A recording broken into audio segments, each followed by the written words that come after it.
allegiance to the flag of the United States of America and to the republic for which it stands, one nation, under God, indivisible, with liberty and justice for all. Good evening, everyone, and welcome to the City Council meeting. Let the record show that all members of the City Council are present this evening, with the exception of Councilman Party. There is a copy of the Open Meetings Act posted in the meeting room and is accessible to the public at any time during the course of this meeting. First item on the agenda is the consent agenda. All items under the consent agenda are considered to be routine by the City Council and will be enacted by one motion. There will be no separate discussion of these items unless a council member or citizen so requests. First item is item A, approve the agenda as submitted. Item B, receive and place on file all notices pertaining to this meeting. Item C, receive and place on file all materials having any bearing on this meeting. Item D, approval of minutes of regular meeting on October 1st, 2018, as on file in the City Clerk's office.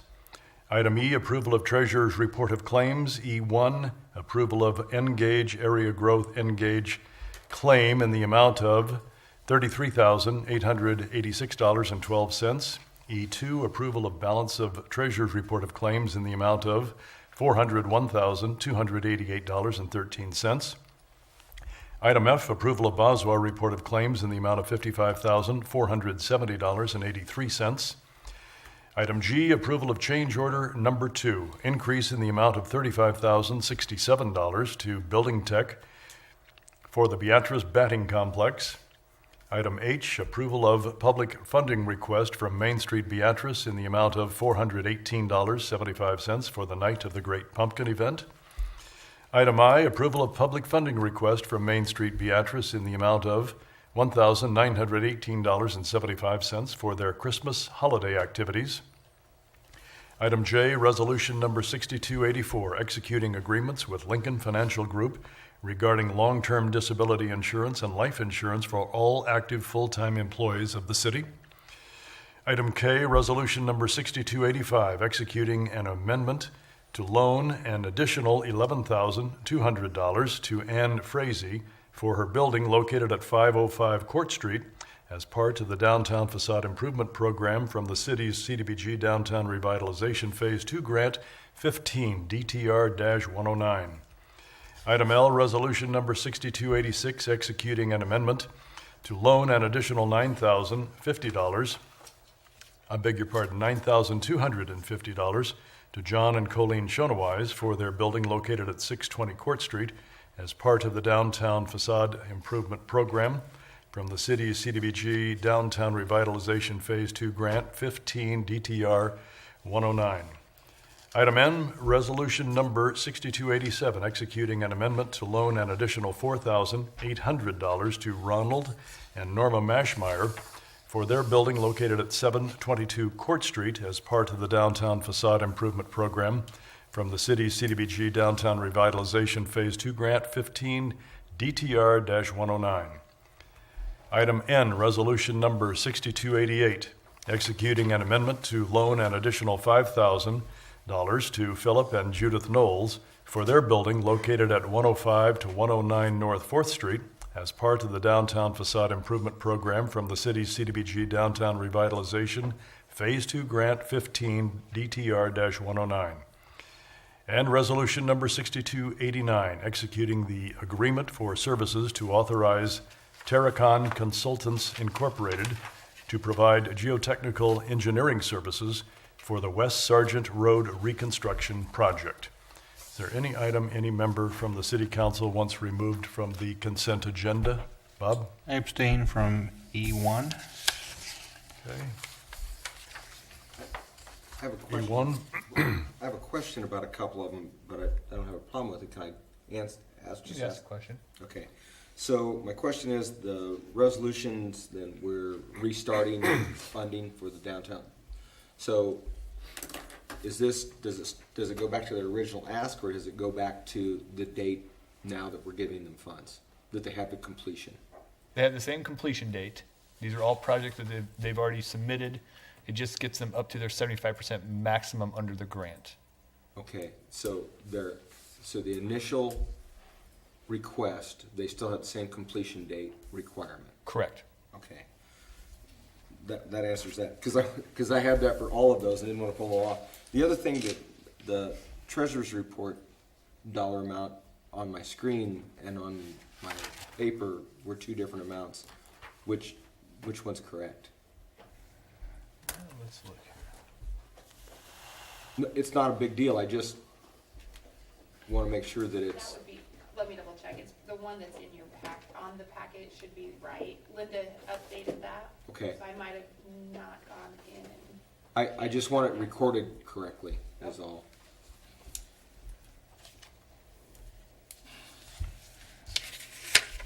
Would be 2E. Yeah, 2E. Or E E2. About $34,000 difference, Right. lower. It's about 34,000 difference. On the paper, it's lower. Yep. We like lower. I didn't do the math. It's 435. Okay, it's 435. yep. All right, that was my questions. Okay. You got them answered, Ted, and so noted that you're going to abstain from E1. Rick? 2G, please. And you're going to abstain from 2. No, not abstaining, that's, You're going to take G off. Is that what you're saying? All right, thank you. Rich? Follow up on Ted's questions, does that additional money come from the money that we got back from those ones we canceled here a while back? Yes. Okay, Yes, on the downtown revitalization grants, yes. Okay. Those would be the funds that you rescinded 2 weeks ago. Gets it back out to those projects. Mr. Catlin? Mayor, I would move that all the items listed on the consent agenda, with the exception of item G, be approved, accepted, and or ratified as presented. second. Moved by Catlin, seconded by Morgan, that all items under the consent agenda be approved. Your vote, please. And that is approved 7-0. All right, Mr. Catlin, item G. Mayor, I would move for the approval of change order number 2, increase in the amount of $35,067 to Building Tech for the Beatrice Batting Complex be approved, accepted, and or ratified as presented. Second. Moved by Catlin, seconded by Billsbach, that there be further discussion regarding the change order number 2 for the batting cage proposed by Building Tech. Rick? Yeah, could you just explain to the public why there was a $35,000 increase? Because when we did change order number 1, we took out the turf that goes inside the complex. As we went out, we were looking for some different pricing for turf, so that's why we took it out initially. After we've done our research, this is the turf that we found, and so now you see the change order going back in, acquiring the turf. So we knew all along that turf was going to be inside the complex, but we took it out initially, and then now we're putting it back in. Any other questions from the council, from the audience? With Yes, that sir. same thing, there was a decrease in there of 67,000. What was that for?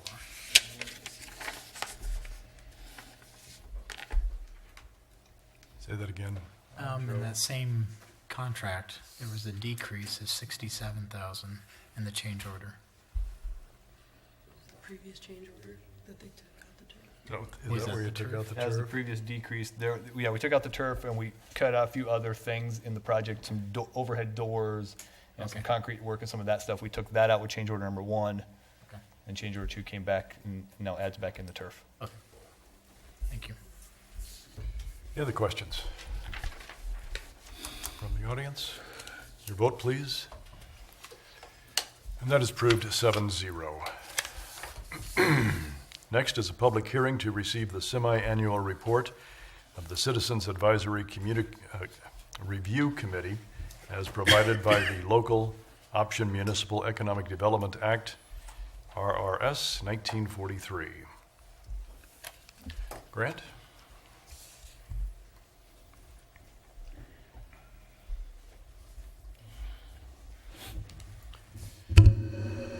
Good evening. The quarterly report for Citizens Advisory Review Committee is as follows. We have a little under $200,000 under the CDBG fund. And as for the LB 840 fund, we have $460,000 and some odd change. We've had no new applications since the last time we gave our report, so the money is there for economic development as it comes to us.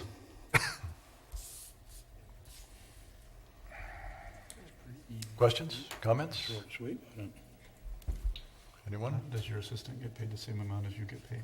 She was under the impression she would be mayor for the night, so Have her come on up. She can sit in the chair and I'll sit someplace else. yes, she makes equal amount of money. Yeah, okay. Any questions of Grant? All right, Grant, thank you very much. Thank you. Thanks for coming out. I don't know, Dairy Queen's still open. Yes, Whoop, Catlin? Put a smile on her face. Mayor, I would move that the public hearing be closed at 7:09 PM. Second. By Catlin, seconded by Billsbach, that the public hearing be closed at 7:09 PM. Your vote, please. And that is approved 7-0. Next is a resolution. It's resolution number 6290, approving a union contract with the firefighters union local number 1098. Mayor, I would move that resolution number 6290 be passed and adopted. Second. Moved by Catlin, seconded by Morgan, that resolution number 6290 be passed and adopted. Tobias? What we have before you tonight is an agreement between the city and the firefighters union. It's a 3-year contract. It calls for a 2% cost of living raise each year of the 3-year contract. Outside of that, most of the changes that were made in the contract were simply clerical issues. There were no other really significant issues that were brought forth in the contract by either side. Questions, gentlemen? From the audience? All right, your vote, please. And that is approved 7-0. Resolution number 6290 has been passed and adopted. We have no ordinances. Next item on the agenda is the public forum. Purpose of the public forum is for the presentation of an item by the general public to the city council for consideration at a later date. No discussion or action will be taken by the city council at this time. Is there anything for the public forum from the council and from the audience? All right, we'll move into discussions and reports. And the first one is the quarterly report from Engage. Walker Zulkowski, Engage Director. Walker, floor is yours. Good evening. Just going to flip back to the summary on the report that you should have in front of you, Q1 summary. We've just been running around the world. Was just in Canada on a recruitment trip, work meeting with businesses. We hired a company to set up some meetings with companies that we knew are looking expanding in the Midwest, or at least expanding in the United States, and we wanted to get on their radar. We were at Aaron and Phil, who also does some stuff for us, was at the Midwest Japan Association Conference in Omaha. Nebraska hosted the 50th anniversary of that conference. I went to that last year in Japan. There's a Nebraska Economic Developers Association meeting in Lincoln Aaron was at, and then also the Governor's Summit was something we also attended in Q1. So other than just kind of running around the state doing other things, those are our big travel items this quarter.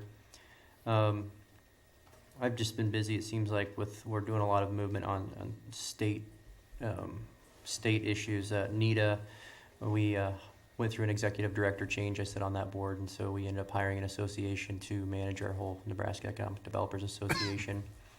Involved with the Nebraska 150 Commission too, which is the kind of blueprint, I guess, for UNL for the next 25 years. And so there's been several meetings for that. And then also Blueprint Nebraska, which is kind of the state chamber-led organization where we're looking at what does the whole entire state look like in the next 25 years and how do we all work together to get to the end of that. So I sit on one of those councils. So it's just been a lot of things taking us out of the office, keeping us plugged in and thinking of how do we our own strategic missions aligning with what's going on around the state. And so you can see also that on August 16th, our board met for an afternoon retreat. And I think we're just doing the same thing as we're all busy. We're pulled in a million different directions. Where do we want to put our chips and where are we using our time and our efforts to make the biggest impact? And I think now that Main Street and the Chamber and Engage are all staffed and experienced and everyone knows what's going on, it's kind of going back to saying, okay, what all do we divide up? What do we do to stay within our own lanes but then also cross over when we need to? And so we actually, Michael and Angie and I are talking about getting together here in a few weeks to say, okay, let's look at our strategic plans and all of our initiatives. What are we crossing paths on? What do we need to be more aligned on? You know, what are the things we need to focus on over the next couple of years? So, we have a couple other things that we're working on too. The next generation healthcare partnership, and then there's a manufacturing partnership, both for Southeast Nebraska. We have some representation from some of our firms on both sides, healthcare and manufacturing, that are involved in those conversations. So we're just trying to keep up to date on those two, and then also trying to keep our local manufacturing group going. It's not in our Q1 report because it's happened actually in technically Q2, but we hosted Manufacturing Day a couple weeks ago, and so it's something similar to what we did last year, was get a bunch of high school students together from different schools and had them tour around different manufacturing plants and let them see what it looks like to maybe take a job or either go to school and come back and take a job here locally. And hopefully you can get some of those kids to think about maybe school isn't the next thing that you want to do. Maybe they want to go right into the workforce, and there's opportunities here, plenty of opportunities here. I don't know, we're busy. We're just kind of running around trying to be Were as you able efficient to as meet with the possible. folks with Hendrix Genetics Yeah, good when you were point. in Canada? Yep. Yeah, so we're in Toronto for recruitment businesses, but I drove out to where Hendrix is where their North American headquarters is. It's a little bit west of Toronto, so spent the morning with them and tried to stay up to date. They're up to 20 employees here now. They're fully staffed, and it's starting from fresh with 20 employees is a tough thing to get to, and so they had a little turnover right away. But now they're up and going, and employees they know what's going on. So actually, I think they're building another larger facility that our birds eventually feed into up in South Dakota, and that's where most of their worries are right now. So it's nice to say they're doing well down here and everything's working for them. Any other questions on what we've been doing? Rick? Talk about securing new space for GT Midwest, Worth Adams, and Mid-States busing. Yeah, so we went through a transition with the 415 Industrial Row building is the one that Exmark acquired. It's directly to their west side. It's an 80,000 square foot building. And they acquired that, and within that building there were several tenants, and we didn't want to lose any of those companies because they all are big suppliers to Exmark, World Lawn, Neapco, some of those other guys. And so we didn't have any buildings on the market for them to just move into, so we were running around making sure that we kept those companies in town. And through that, there was another company that I think they must have lost their contract, but they ended up consolidating. It was NIFAS. They consolidated back to their head location. So GT Midwest moved into that building, which was perfect for them. Worth Adams moved into the old World Lawn space. And then Mid-States Busing, I think, is going to build something else in town. So those were the larger companies that were in there that we needed to secure space for. But then spinning off of that, we've been telling everybody, for years, ever since I've been down here, that we need additional industrial space. And the folks that own the Greenleaf development that owns that's 2406 Centennial Drive, it's where NIFAS was, now GT Midwest. They just put on an addition, so there's a 24,000 square foot addition there now. So we have a little bit of spec space on the market, and then there's some room left in World Lawn, but we're hoping to get those filled up, and then we'll be in the same boat again of building more buildings and luring more companies. But Exmark, they're officially in there. They have room to grow. I think it's their 10-year growth plan with that building is to get it built out and get it filled. So they're in need of space pretty desperately. So it's good. It's win-win for everyone. Ted? Walker, I've got two questions. One specific, one is more general. So, the specific one, goal of 40 businesses annually. You've reached that. You're at the point where you need to be. Is that are those strictly retail, or is that business? What is that? Business retention expansion visits. I don't know where we are specifically for the year. I need to pull a report and I can see where it is, but Given to us, there's a check mark behind it. I didn't know if it was completed or if you're still working on that. no, we're still working on it. I mean, it'll take a whole year. Those are big visits. We try. It's hard to say what specifically is a BRE because I'm talking with these guys on a daily basis. It's calling and saying, hey, what's going on? Or you just checking in. I mean, I do that really daily with someone else. Manufacturing day was a lot of back and forth, and so it's hard to call these guys and say, can we sit down for another hour or two and go over some stuff when I've already taken 2 hours of your time doing this and you're going back and forth on all these emails. But that's something else that Aaron and I are working on too is BREs, is getting a better process in place for what questions are we asking, what things does the city want to know that we, if we're looking at improving something or looking at, building something, whatever it is, we start to ask questions about infrastructure and employees and, public utilities, whatever it is, and we're retweaking those right now to say what's the form we want to ask, we can ask the best questions as quickly as possible. All right, so my other question in general terms, and I wish I could repeat all the things that you're involved in locally, on local level, Southeast Nebraska level, state level, all the different organizations. So, but my question is, and I think that's a good idea because you have to know what's going on and you have to be involved. We're certainly not an island, and I think in the past that we've been that at times, and it was to our detriment. My question, I guess, is, are we still standing on our own 2 feet? Are we still saying this is what we need for Beatrice because or are you just following what's being given to us from the state level, the southeast level, the different, do you understand my question? Keep going. Well, my concern is that my concern would be that we are taking marching orders from the state economic development, but the Southeast Nebraska group, the economic development, and your marching orders should actually be coming from your board and a body like this that funds you. So that's my question. Mm-hmm.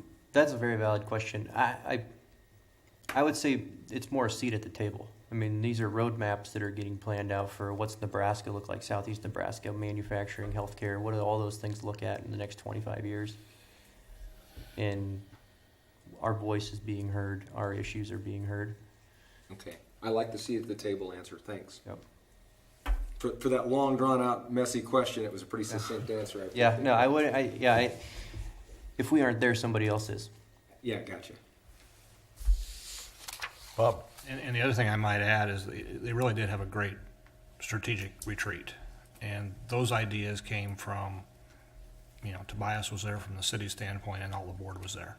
And I would say that the board does a great job of helping Walker plan the things that are best for Gage County versus the other one. So as far as marching orders go, I think they've got a pretty good handle on that. And I think the seat at the table, like you said, is a great answer. Yeah. Well, there's absolutely nothing wrong with finding out what everybody else is doing. I mean, that's the whole idea. Plagiarize and localize. I mean, that's what you want to do. So, yeah, no, good answer. I appreciate it. That's all I have. Anybody else?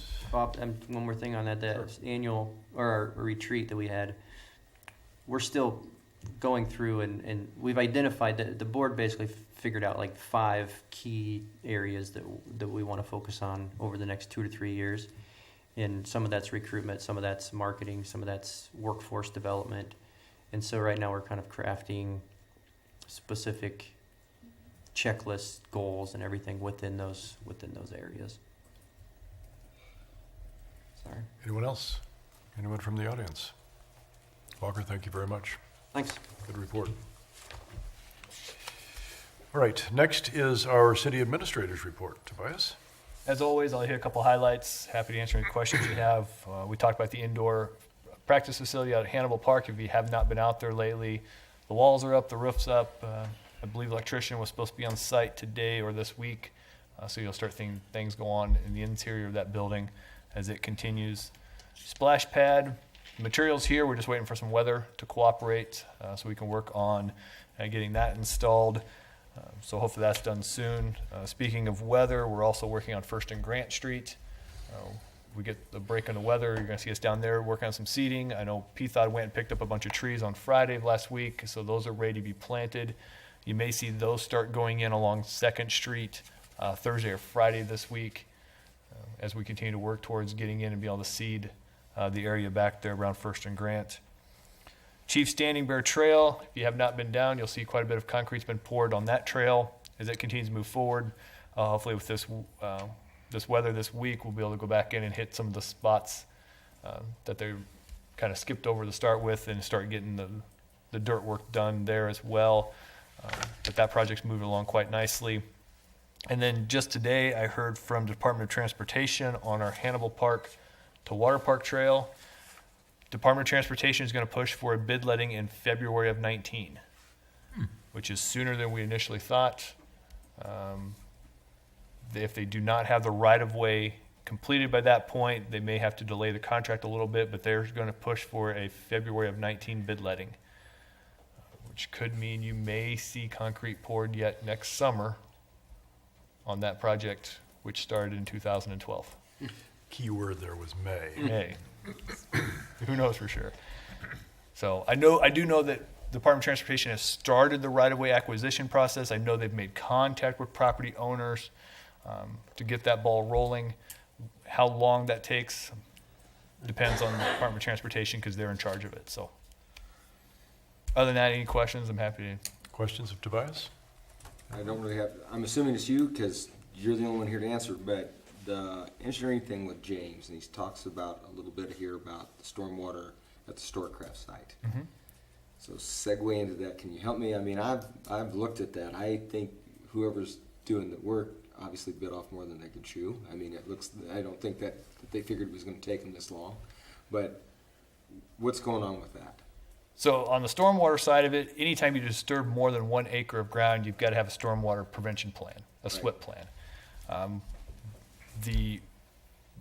not sure if it was the contractor or the subcontractor, the owner, somebody got one for that site, but we have not been able to go on site to inspect to make sure they're doing what they say they're supposed to. So that's my question. When he says site, is that the site south of the street, the site north of the street, or is that all one site? All one site.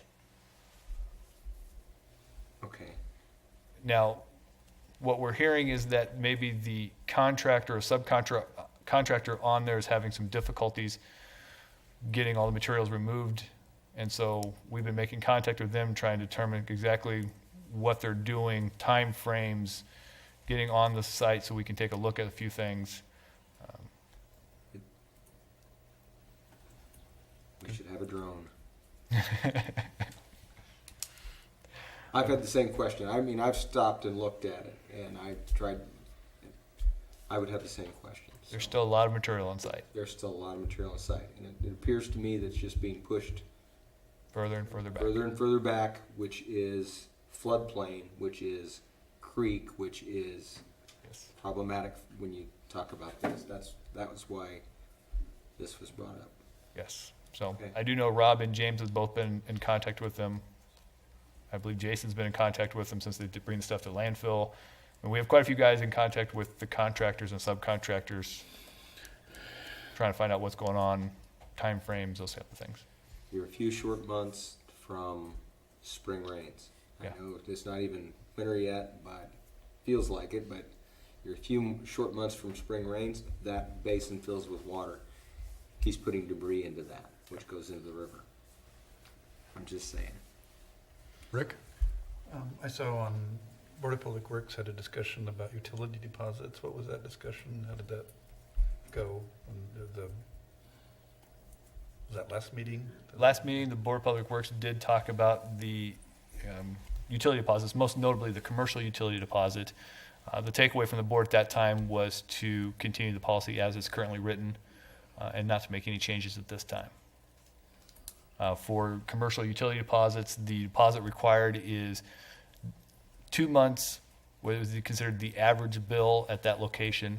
It's 2 times the average monthly bill. So And then if they have good credit, they get it back after 24 months.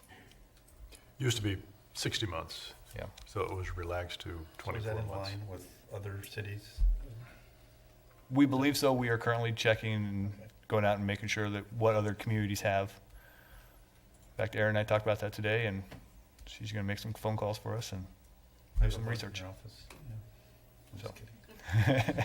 No, somebody's asked me about it, so.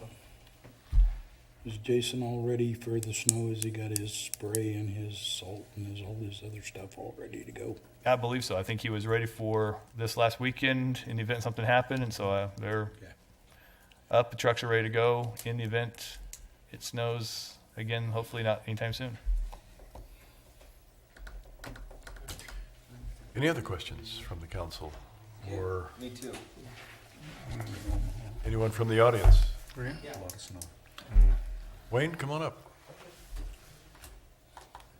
Wayne Bruns, 1201 Grant Street. I guess the only question I got is, on this facade improvement program, the people that rescinded from this, the original number was $84,200, and this is $30,250, so what's the other 59 or, not 59, 53 go to? Those would be the 3 contracts that are currently pending, waiting for people to sign them and return them to us. Hopefully they'll come back to you in the next council meeting. All right, I just didn't know for sure what the difference was there, and that was my question. Okay, good. Okay, thank you. Got it. Okay, our next regular meeting will be on November 5th in these chambers at 7 o'clock. And there will be a work session next Monday night, October 22nd, also in these chambers. Mr. Catlin? Mr. Mayor, I would move that meeting be adjourned at 7:31 PM. Second. Moved by Catlin, seconded by Billsbach, that the meeting be adjourned at 7:31 PM. Your vote, please, and that is approved 7-0. Now, you gentlemen.